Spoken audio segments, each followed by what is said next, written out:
আধুনিকতা নহয়, সাধাৰণ মানুহৰ জীৱন এতিয়াও আছে।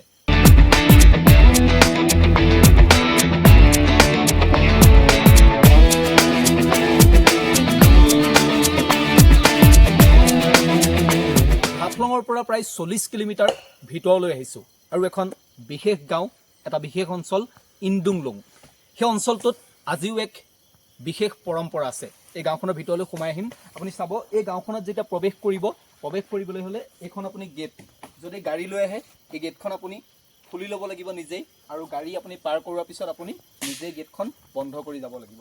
এয়া গাড়ী দেখিছে, আমাৰ গাড়ী আমি নিজেই খুলিলোঁ, তাৰপাছত এনেকৈ গাড়ী আমি নিজে এয়া বন্ধ কৰি দিয়া হৈছে। আটাইতকৈ ডাঙৰ কথাটো হ'ল, আপুনি যেতিয়া খোজকাঢ়ি যাবলৈ হ'লে আপুনি গেটৰ ভিতৰেদি যাব নালাগে। খোজকাঢ়ি হ'লে আপুনি এইফালেদি যাব লাগিব। চাওক, এয়া হৈছে খোজকাঢ়ি যাবলৈ ষ্টেপ। ইয়াত আপুনি ধৰি খোজকাঢ়ি এনেকৈ আপুনি পাৰ হৈ যাব পাৰিব।